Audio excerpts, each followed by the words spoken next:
we found out that there were dupes or fakes of our bags being made and sold in the markets, like the market in Bali, which is where they sell like lots of fake Chanel bags and, Prada bags and whatever. Anyway, so a factory over there had sent me some photos of one that they'd seen, and then actually around the same time a customer had sent me some photos of them like hanging in the markets.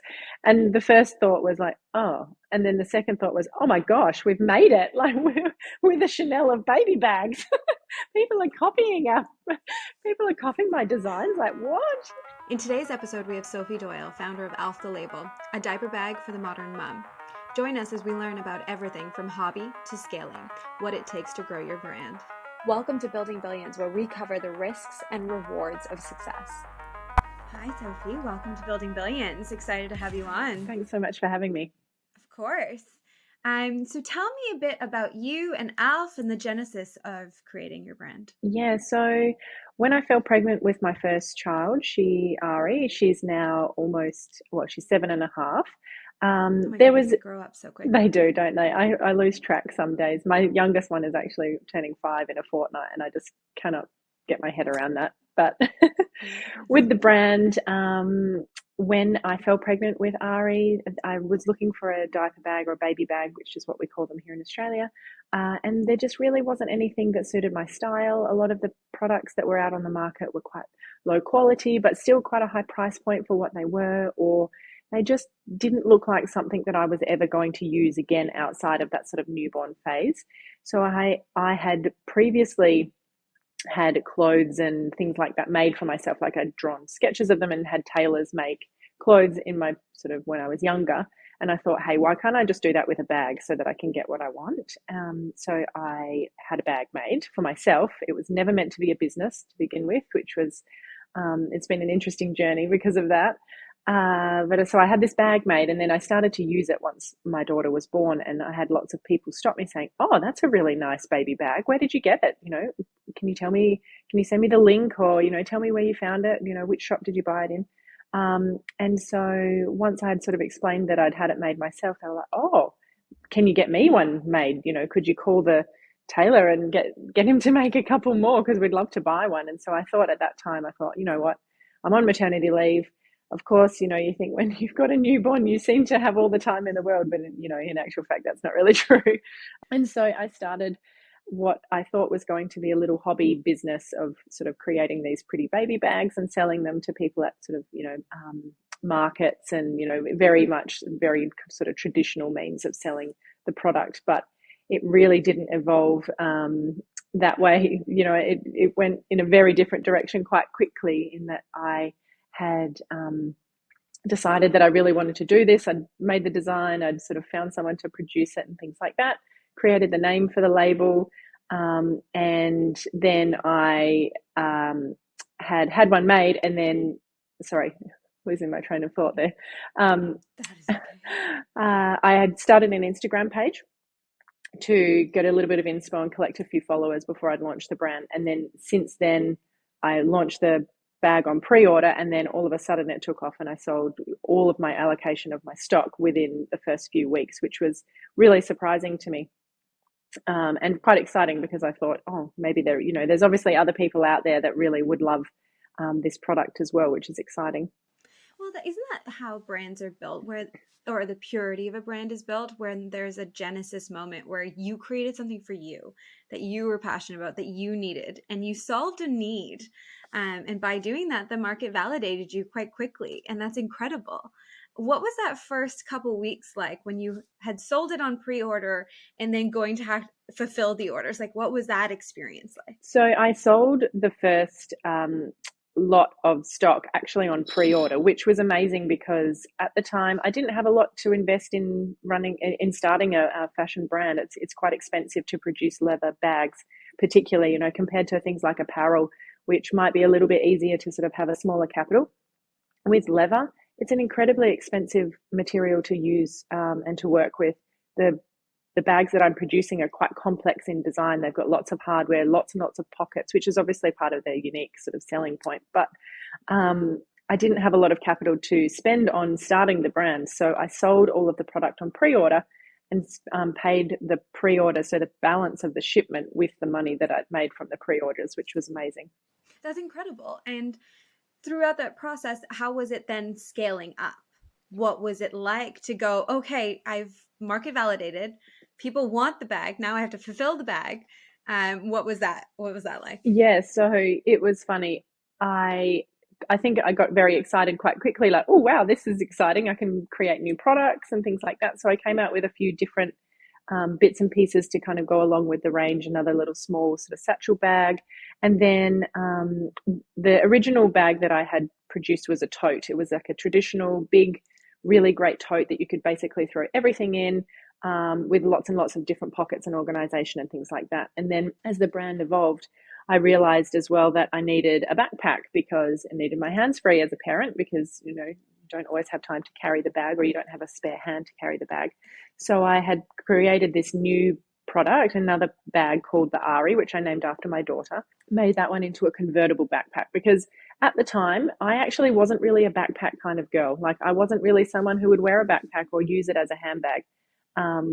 And so, but I thought at the time, you know, I really need something that I can change into a backpack when I need it, but then I might like to use it as a shoulder bag or a, you know, a crossbody bag as well. So I created a design that had removable straps on the back, so that you could then, you know, increase the convertibility of the bag as you like. And as a mom, having the versatility is always so nice. Like being able to use one product for multiple things and different sides of your personality because you have them. Okay, so then you've mentioned that in the past you had had an inclination before designing your own clothes and tailoring things. Did you always know you wanted to be in fashion? So it's funny actually, because I thought about this a few weeks ago when I was clearing out a cupboard here in the office, and I came across a book that I had bought, I think when I had just left school, and it was, I think the book title was something like Careers in the Fashion Industry or something like that. And I pulled this book out of the cupboard, and it made me remember that yes, when I first left school and was wondering what I wanted to do. Well, originally I wanted to be a marine biologist, so you know that obviously didn't happen. In fact, I'd actually enrolled in a marine biology course at university here in Australia, and then decided that that wasn't for me. And so I spent a number of years trying to figure out what it was that I actually wanted to do. And I think fashion has always been something that I've been interested in, but I probably never really had the confidence to think that I could ever be someone in the fashion industry, because you know, I think we all put those sorts of people on pedestals, but in actual fact, they're just humans like us. So it was funny when I pulled this book out of the cupboard, because it really made me realize, wow, this has actually been, you know, in my path, I think, for a very, very long time, and I just didn't realize it. So yeah, and yeah, I guess it kind of just evolved from there. That's incredible. And then within that process, what would be your advice to your younger self that was potentially interested in fashion all along? Maybe interested in being an entrepreneur, that we can dive into as well. Yeah.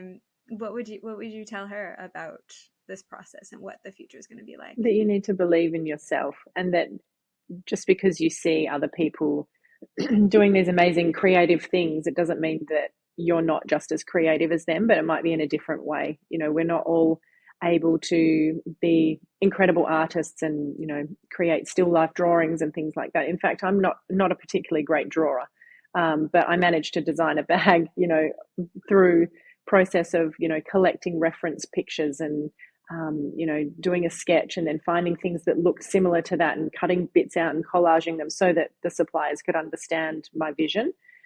So I think there's always a way around it, and you just need to remember that you don't have to be good at everything. You can, if you've got a real passion, that you can make it happen regardless.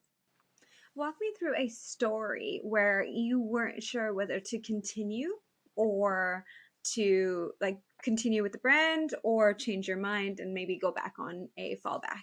So that was, I think the first moment that happened was before we'd even launched. I was trying to find suppliers to produce like the bulk. It was different, you know, if you get one bag made, the person or the tailor shop that I had, the initial piece made was very small. It was in Bali, where I used to go holiday with my family and things like that. but they weren't able to produce the product at scale. So I needed to find a supplier that could. And so we spent, I think it was around 10 days in Indonesia and on that trip trying to find a supplier that could actually produce the leather that I wanted at the quality that I needed at the price point that we needed it to be able to bring it to market. And I got ripped off by one supplier. So what is, as in like they stole money from me. Another supplier would literally just let me wait for hours when they said that they were going to be at a certain place at a certain time to give me the sample, and I'd, the meeting point or whatever, they'd be 10 hours late or something like that. And I was there with my 8-month-old baby at the time, trying to navigate this, business side of a trip. So that was awful. And I remember thinking at the time, okay, this is not going to work. This is much harder than I thought it was going to be. I thought it would be fairly easy to just walk into a manufacturer's and be like, this is what I want. Can you create it? What's the price? Not quite as simple as that. And I remember thinking at the time, okay, this is not going well. I don't really know what to do next, because at the time I had thought Indonesia was my easiest option for getting things made, because I didn't really know where to source a supplier outside of Indonesia. And I remember thinking, okay, I could just not do this. And then I realized that I'd already committed to it in my head. I had created a logo. I'd created all the stationery, as in like the swing tags and all of the things. And I was like, no, I'm going to do this. I'm going to find a supplier. So I did a lot of desktop research and managed to find some suppliers in southern China, which is actually where all of the most high quality pieces, well, many of the high quality pieces in the world are made. And so found 3 different suppliers that I was willing to work with, and then got them all to sample the same thing so that I could compare the quality. But yeah, there was definitely a moment there where I sampled it. Was it exactly what you expected when they sent the samples? Because that has happened so many times. No, one of them resembled what I thought it could resemble, and the other 2 were just like not even. I wish I'd kept them just for posterity, because they were crazy. The interpretation of my design was just way off, and the materials were awful, and the hardware was awful, and just the construction and quality generally was pretty average. So, but there was one that was, I could work with it. I could thought, okay, it was close. It was close. It was sort of close. So I actually went with that supplier to begin with. We don't work with them anymore because we've established very long-term relationships with other much larger suppliers with much bigger throughput. But the first supplier, and they took a chance on me as well. I think that's the other thing, that when you start a business, you just expect that you can just place an order wherever you like, and they're going to be able to accommodate what you're asking at the price point that you need it to be. But in actual fact, most factories that produce any product on bulk, they have minimum order quantities that they usually work to make their business sustainable. And so producing only, say, 50 pieces of a product is not usually something that they're willing to take on. So I was very lucky that supplier was willing to kind of see, if they saw my vision for my brand, and they were willing to work with me on that initial order. And I managed to grow my quantities, obviously, over time. How was the experience of deciding to invest in yourself? As in believe in myself and really follow the dream? It happened so organically with Alf the Label. It's funny. I had a full-time job that I had gone on maternity leave when I had Ari, my daughter.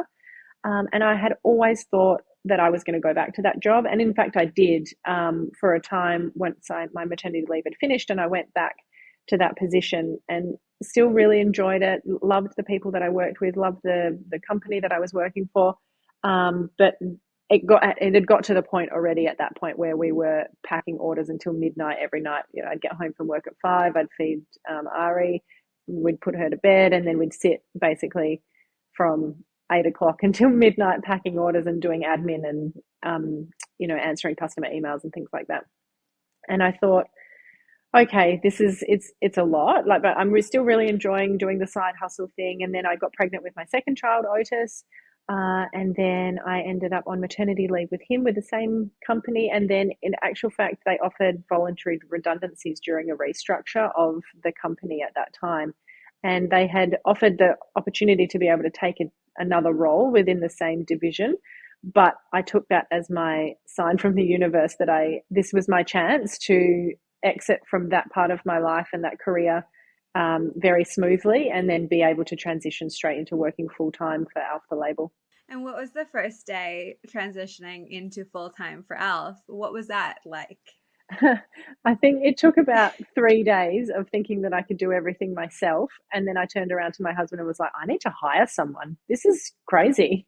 I think when you're only doing the bare minimum as a bit of a side hustle, it kind of works because you're just getting by. You're just doing the things that you need to do. And then you think, oh, I'll just worry about all of those other things later. Like accounting and all of the financial parts of the business, and you're not really tracking metrics, and you're not looking at things in detail and working out how you can grow and where your audience, what they're looking at, and what they love and things like that. And so when you have full-time energy on that brand and you think, okay, we need to get from here to here, you realize that there's actually a lot of things that you've been missing, as in you just haven't done them because of lack of time.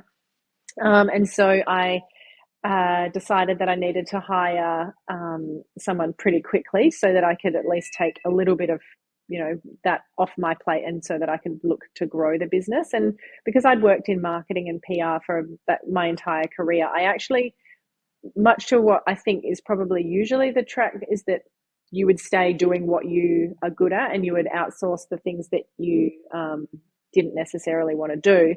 I actually did it the other way around, because I was very set on the way that I was marketing the brand. I knew exactly the strategy that I wanted to take. And I thought, okay, I think for me, the easiest thing, that is the most time consuming part of the business, I'm going to hire someone who can actually just roll out my strategy, and I can oversee that because I'd be with them all the time anyway. And, I can approve things and things like that.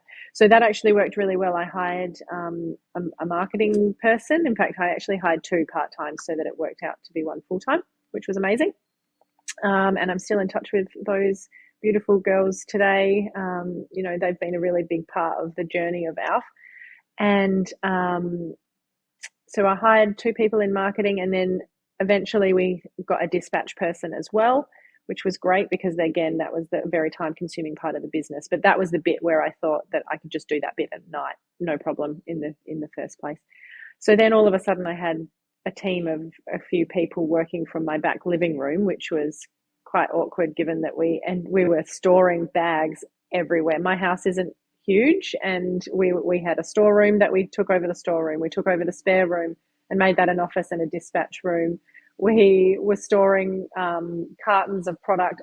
We bought a hydraulic lift bed in my bedroom, and we were storing like cartons underneath the bed because we literally had no space. And then we had a offsite storage at a storage facility as well to house the rest of the stock. And so again, my husband would be there at 11 o'clock at night replenishing stock that we'd sent out that day. He'd go to the storage unit and bring the cartons that we needed back. When I look back That's on incredible. it, I just think it seems so crazy. I can picture that. Yeah. I can picture every moment of care, because at that moment it's a decision that you have to make in the business to scale to another location. Is it consistent? Is there market predictability? There's so many layers to it, and it's kind of fight or flight when you're in that space too. Yeah. And then eventually it got to the point where there were just too many people in my house.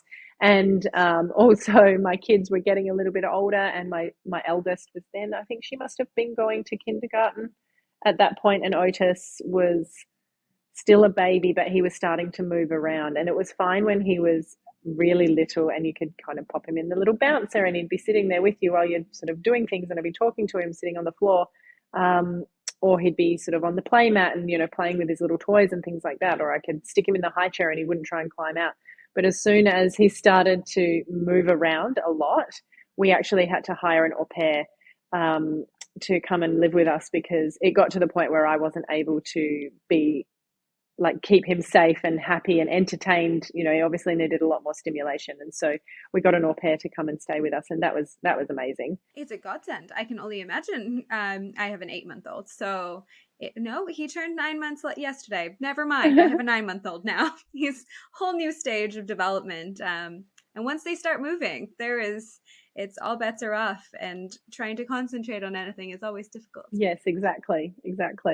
And you don't want to also neglect like their attention and giving them space and time and growth and everything. So Yeah. that's fantastic to pull in the humans that you know are dedicated to them. Yeah, no, it worked so well for us because it meant that as well, I wasn't there the one, he wasn't a particularly good sleeper during the day either. So often I'd have to be sitting in his room, patting him to sleep or feeding him to sleep or something like that, which was obviously, I'd be sitting there thinking, oh, this is a beautiful moment, but I really need to get back to the work that I'm doing. So it was great because the au pair was really able to help sort of take those parts out. And, when he was asleep, I could work, and he was awake, I'd feed him, and then we'd play a little bit, and then the au pair would come and like entertain him in the area that we were still working, like we were all still all around, or she'd take him to the park or something like that, just to give me a bit of time and space, which was, it was a nice balance between being there and not being there. It's fantastic to have help in the journey, whether it's in the company or in your personal, both of them. It helps fuel you to accelerate further and for you to tap into pushing you guys further and further. And that's phenomenal. When it comes to Alf, I hear that the genesis, the brand name, is from a family member. Do you want to elaborate? Yeah, so Alf was my grandfather, and he was in the UK, so in England. I only knew him, he died when I was about 2.5, but I had always felt very connected to him, even as a young person. There was lots of stories about how amazing he was, and I always felt that, I think part of my personality probably comes from him is, he was always willing to take a chance. He was very much an entrepreneur. He worked in many different jobs after the war. He was, I think, in fact, he was a confectioner when my mum was born. I think that's what she said was on her birth certificate, as like what your dad's occupation was, a confectioner. But after the war, he was what was called a furrier, or a leather tailor. So he used to cut. We used to do work in a leather factory that made fur coats, and so he'd be the one that was cutting the leather panels. And so I always thought that, the tie between what I'm doing in leather work and him was a nice little sort of synergy there. That's wonderful. And the bags are named after your brand story there with the connectivity to family. That's wonderful. All of the products actually are named after somebody in either my family or my husband's family. I sort of got to a point where I ran out of names that I knew of quickly in my side of the family, and so started to take on some of his, and then we've managed to sort of extend that family tree back a little bit further as the product line has grown. That's amazing. I can't wait till you hit a line where you're like, I don't have any more people. We're back at the 1700s at the moment or something. Oh my goodness. Ancestry.com is getting a lot of attention from you. Must find someone. Yeah, exactly. So then once you were building and you got to a stage where you had all the inventory in your house, you were trying to decide what the next step was. What was that like, and how did you make the decision to scale further? Yeah, so I think the decision was made around practical space within the house, as in we just got to the point where we were at bursting point and we needed to bring more stock in, and it was either getting bigger storage units. Like I think at that point we had maybe 3 storage units that were quite large at that point. And so it started to become a little bit impractical, and we thought, scale wise, this is obviously not going to work long term. And because I had started to have obviously help with the kids, it gave me a little bit of extra time to sort of focus on the business. And then we decided, okay, I think we're ready now. I reckon Otis must have been over a year old by that point. And so we rented a 240 square meter warehouse, which is quite big. I don't know what that is converted to. Yeah, that's quite big. Warehouse, sort of about maybe 7 minutes drive from our house.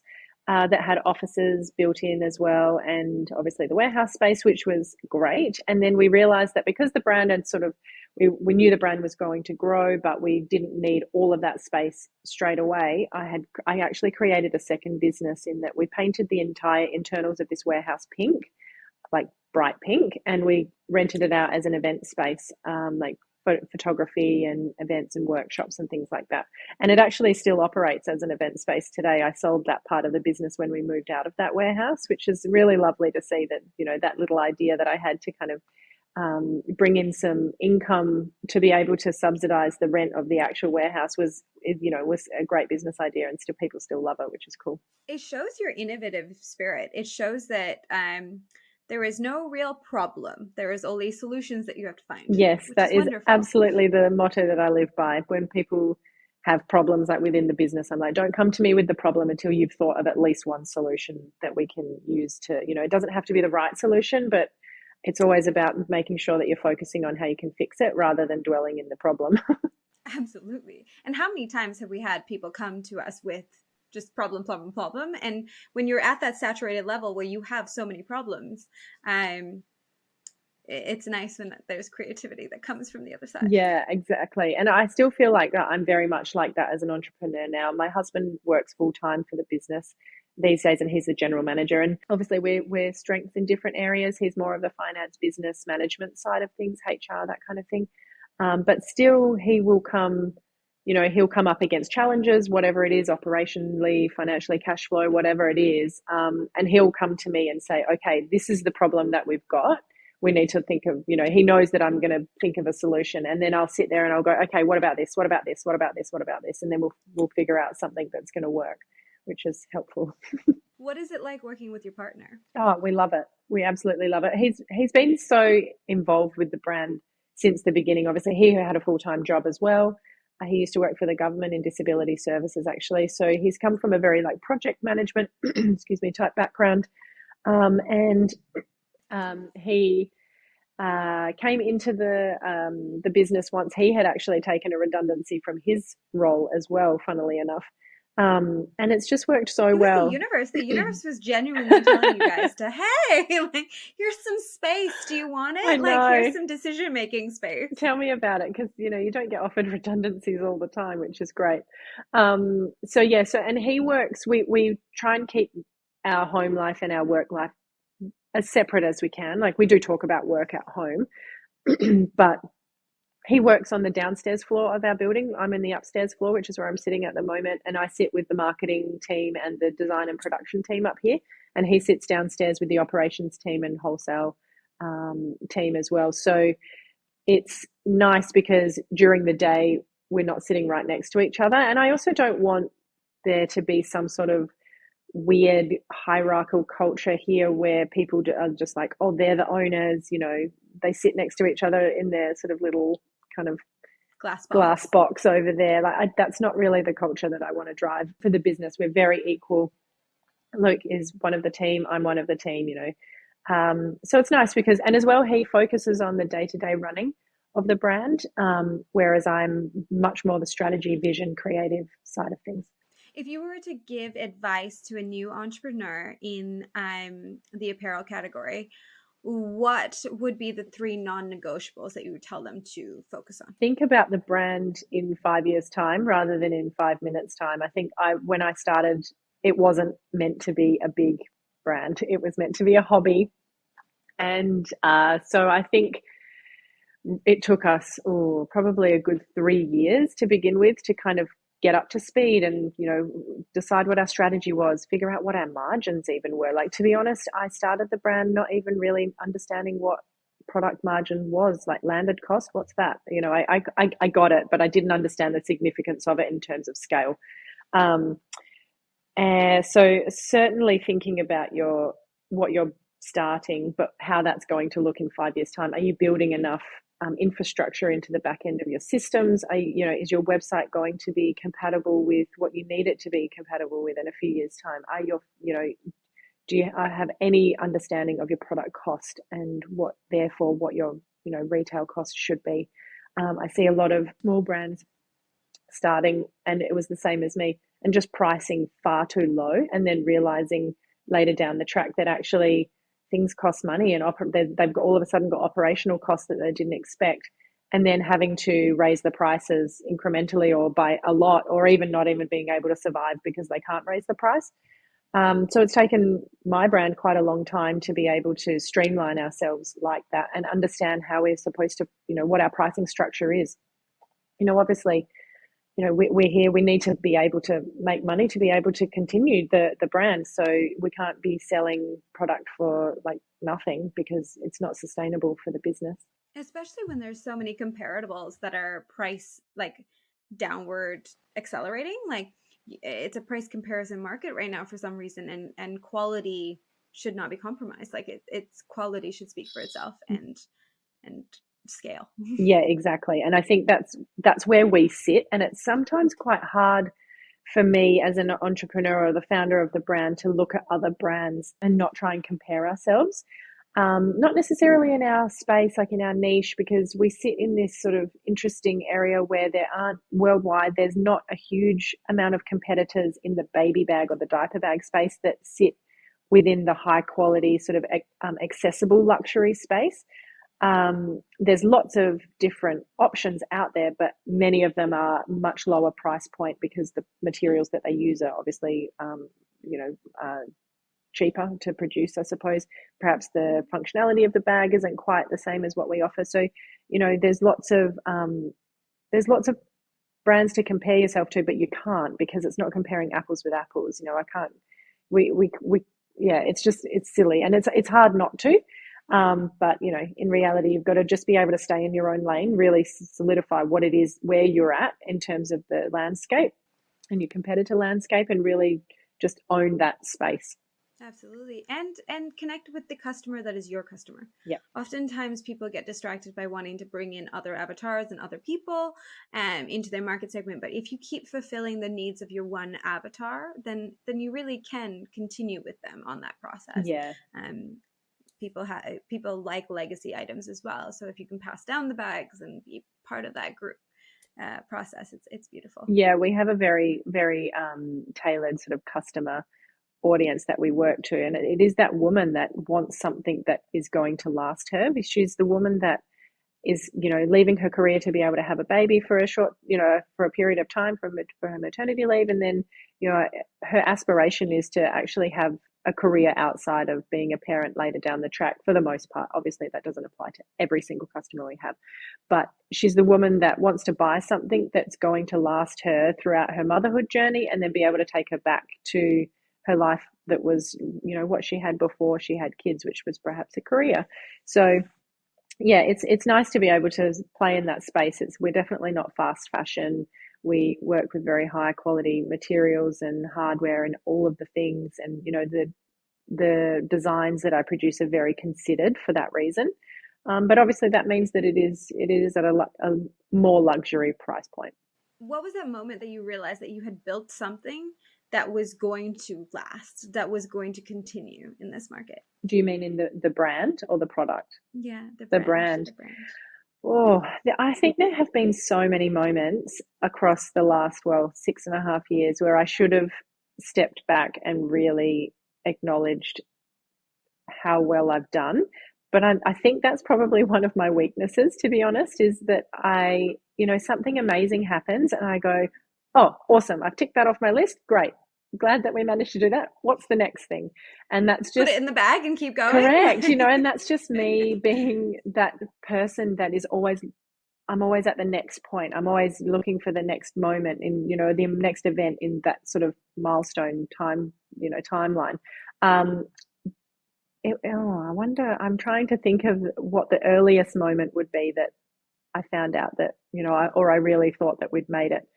I don't know. There's just honestly been so many. And one of them, I think, probably, which is kind of, I suppose some entrepreneurs would be a bit upset about this, but we found out that there were dupes or fakes of our bags being made and sold in the markets, like the market in Bali, which is where they sell like lots of fake Chanel bags and, Prada bags and whatever. Anyway, so a factory over there had sent me some photos of one that they'd seen, and then actually around the same time a customer had sent me some photos of them like hanging in the markets.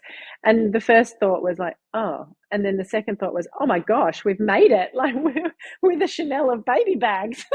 People are copying my designs. Like what?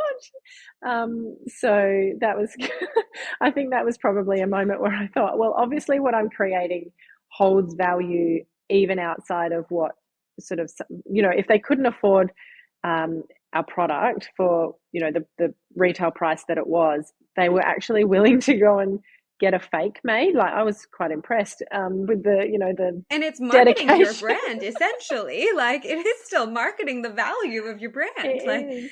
I know. And it was funny because, I mean, it didn't really upset me because honestly, the quality and the look of what they'd created was it.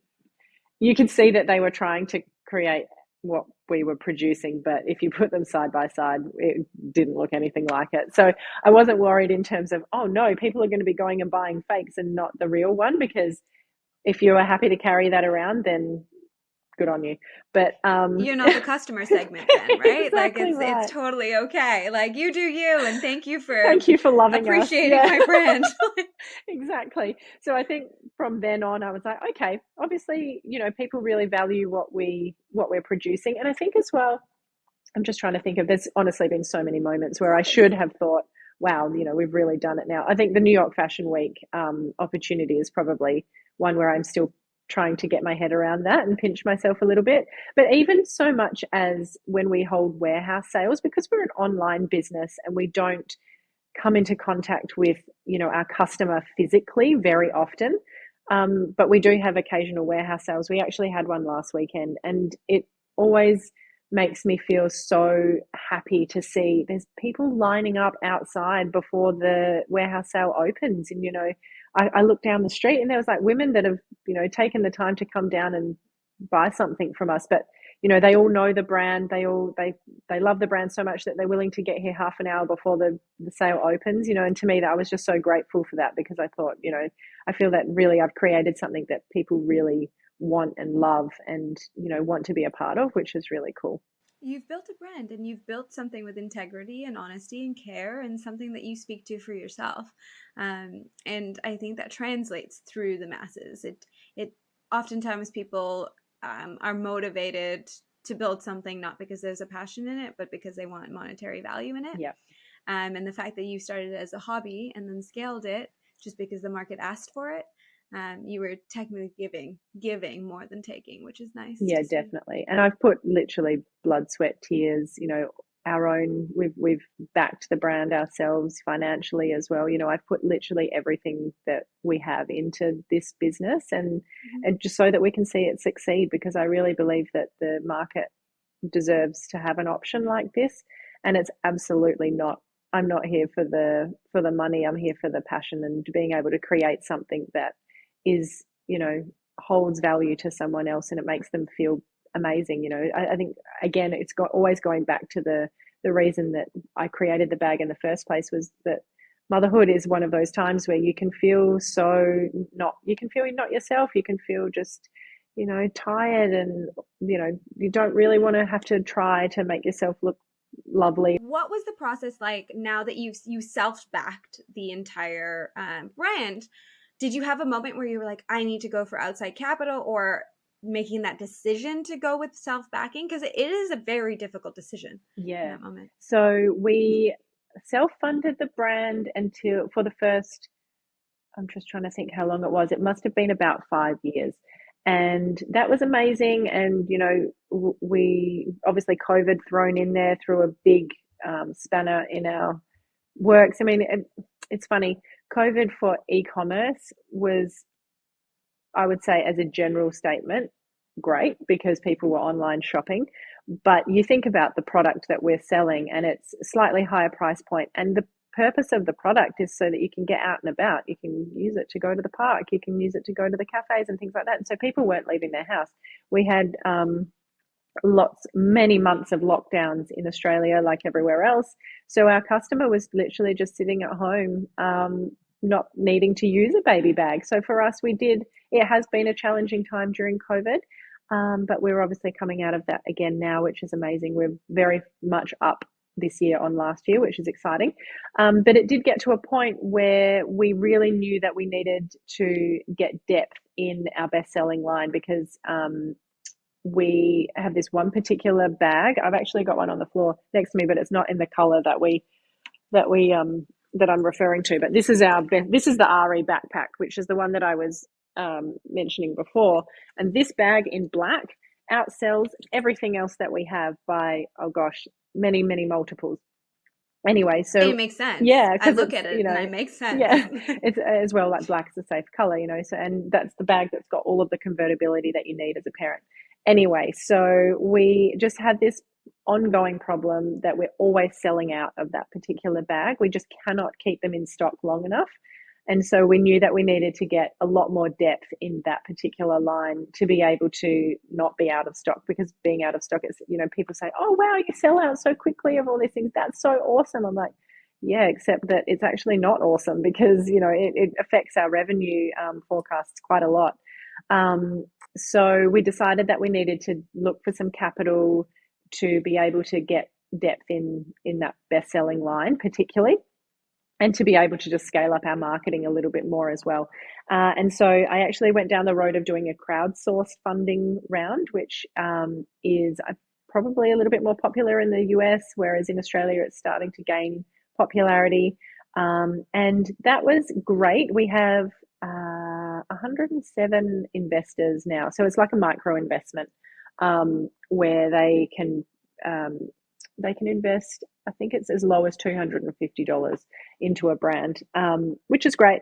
And it means that we have a community of really strong advocates for our brand that, they obviously have a vested interest in what, we're doing now, which is amazing. So we raised around 150,000 Australian in capital for that round, which was great. Obviously that is, that doesn't last a long time. We're in business. So we've been self-funding continually, and then we will go for another raise again this year. And will you do the crowdfunding raise as well again? No. Or are you going to go VC route? Yeah, we'll be doing private raising. Yep. Wonderful. Well, it's always, what advice would you give to someone in that situation as well, when they believe in their brand, they need the runway to do it, but they're not sure whether to jump into private lending or going into crowdsourcing? So crowdsourcing it's interesting. I think the crowdsource fund industry, particularly in Australia, obviously I can't speak for how it works around the rest of the world, but in Australia, there are a lot of crowdsource funded brands that are things like gin distilleries or beer companies, or not necessarily tech, but sort of, I suppose in some ways, like male focused brands, something that a guy would be happy to rock up to a barbecue and say, oh, I own part of this brand of beer or whatever it is. Wear a t-shirt right, with it. Exactly. Yeah. And that works really well for those brands. They raise like considerable amounts of money. I think one of the learnings for me when we did our crowdsource funding round is that because we are selling a very female focused product, it's not to say that men didn't invest in our brand, but we did have a very high percentage of women investing in Alf the Label, that's amazing. That's what I love to see. I want women to have financial independence and be able to make their own investment decisions. So I think that's really important. But it also is that they are the conservative, that they're more conservative in terms of investments than men are. So I think that our capacity to raise within a crowdsource funding situation is probably maybe less than what if we were a beer company or something like that. It's a little bit more sexy than rocking up to a barbecue with a baby bag and saying I've invested in this product. Okay, I don't know what you call sexy, but it's what works for me. Okay. Right, exactly right. So so I think that it was definitely a challenge for us to be able to raise through the crowdsource funding avenue. Not to say that I wouldn't ever do it again. I think it's an amazing way to build a community. And if your brand is built on community, it's perfect for that. So it certainly ticked it did what we needed it to do. But it certainly presents other challenges that we weren't aware of, and that we and I suppose we wouldn't really be aware of them until we were kind of in the middle of that raise and sort of seeing what the feedback was. But yeah, I mean, it did what we needed it to do in the end, which was great. Absolutely. We all got access to more of the bag, which is what we all wanted in the first place. Yeah, so that's fantastic. Any parting wisdom moments for an entrepreneur that is maybe looking into getting into the apparel world? Get a mentor. Find some people who have been there before you and sort of already trodden that path. And remember that mentors, you're not always going to find one that can do everything. I have a number of mentors in various areas of business generally, and they all are experts in in specific areas. I have somebody that I go to when I have questions about wholesale. I have someone that I go to when I have questions about e-commerce. I have someone that I go to when I have questions about finance and business management. But make sure that you don't try and just do it alone, because you'll just make really expensive mistakes that you could have avoided by chatting to someone who has, already been there, done that. I think it's really important. It's incredible. People don't realize that you can ask. People will actually respond Oh, if they've done definitely. it. Yeah. And I remember our business manager, our business accountant, he has said to me a number of times that he's always been impressed with my ability to ask for help when we actually need it. If there's something that's not going well or that we need to work on, or an area of the brand that we don't understand and that we need someone to help us with. He said that he works with a lot of brands over the years that they're too proud to ask for help, and then that's their downfall. So whenever there's any issue, or we find an opportunity and we want to take that opportunity, I'm always straight away I'm on the phone to people that I know and trust to be able to get their advice. And you don't always take everything that they say as as Bible, but you need to be able to sample everybody's opinions of things and how they've worked with it previously and what lessons they've learned to be able to make an educated decision yourself. Everyone has knowledge, and you just need to sift through it and find the golden nuggets that you actually need in order to reference Exactly. and grow in this process. Yeah. Well, thank you so much for being here. I'm absolutely grateful, and I can't wait to be one of those people watching Alf grow and soar. Thank you. And thank you.